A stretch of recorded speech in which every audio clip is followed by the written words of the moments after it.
Hay muchísimas formas de violencia psicológica, muchísimas. Muchísimas formas de violencia hay también, pero a lo que me estoy refiriendo es a la violencia psicológica, al maltrato psicológico, al maltrato verbal, a la manipulación.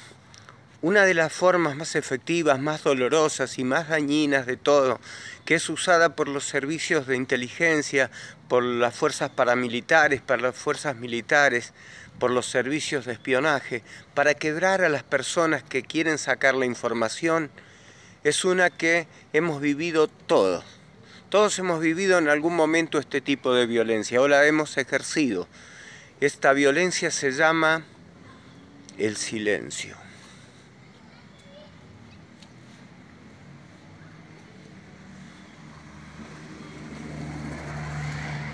El silencio, no hablar, no comunicarse, no dirigirse, no expresar, no dejar que la otra persona te hable, no hablarle a la otra persona, no dirigirle la palabra.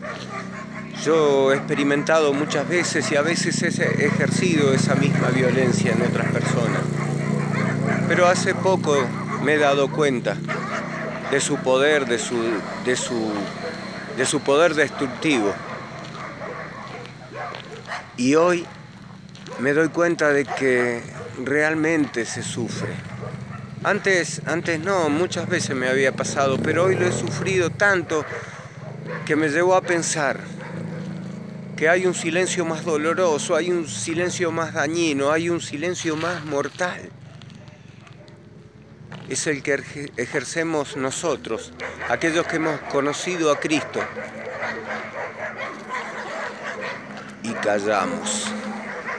Ese silencio que ejercemos cuando no hablamos lo que debemos hablar, cuando no comentamos que Jesús cambió nuestras vidas, cuando no hablamos del Evangelio de Jesucristo, cuando no decimos que somos nosotros pecadores, que estábamos perdidos en las cosas que no queríamos hacer, pero sin embargo no podíamos dejar de hacer, que estábamos perdidos porque había un montón de cosas buenas que queríamos hacer y no podíamos, bajo ningún punto de vista podíamos hacerlo. Cuando callamos, cuando mantenemos ese silencio tan dañino para las otras personas, cuando nos negamos a decir que vivíamos en tinieblas y Él nos llamó a su luz admirable. Este silencio es más doloroso, este silencio es más dañino. Le podría decir, este silencio es mortal.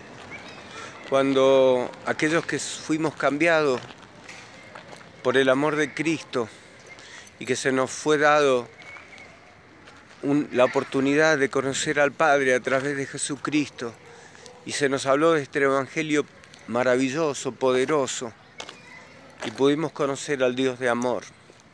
Pudimos conocer que de tal manera amó Dios al mundo que mandó a su Hijo unigénito para que muriese por todos nosotros, para que todo aquel que en Él crea sea salvo, no se pierda, porque lo mandó precisamente para que, no para condenar al mundo, sino para que nadie se pierda, sino para que todos sean salvos.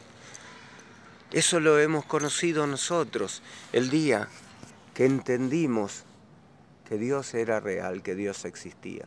Y entendimos que había un camino para llegar al Padre, Jesús. Que quien tiene al Hijo tiene al Padre.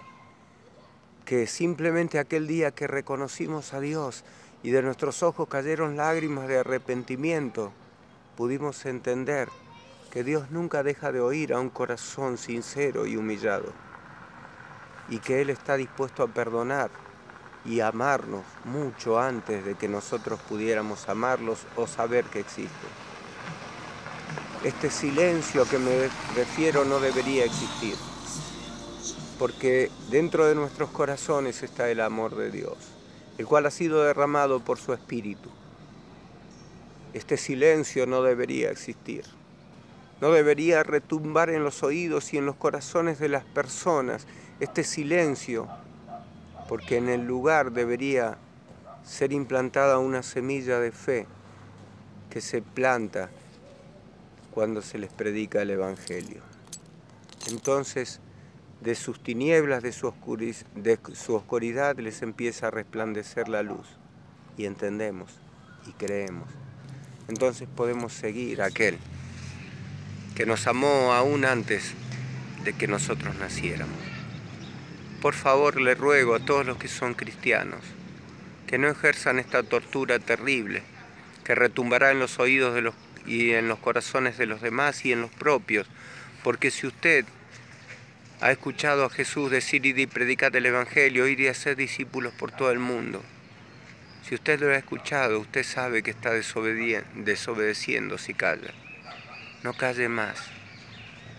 No deje de oír ese silencio en el que retumba las palabras que usted no dice. Porque sabe qué tiene que hacer. Simplemente decir de que usted vivía en la oscuridad, en la amargura, en la tristeza, que usted y yo somos pecadores, que por la misericordia de Dios hemos conocido la luz admirable.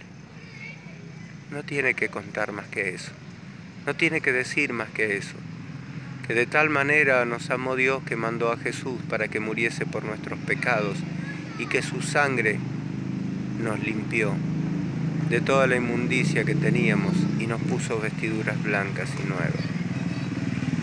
No calle más, porque esa tortura que ejerce sobre usted y sobre los demás no debe existir. Le ruego en el nombre precioso de Jesús que hable, porque a veces el hablar da vida. Dicen que la palabra de Dios es tan poderosa y es más poderosa aún que una espada de doble filo que penetra el cuerpo hasta los tuétanos, el alma, el corazón de las personas. Y así es. Usted lo ha experimentado en su vida el día que escuchó hablar de Jesús.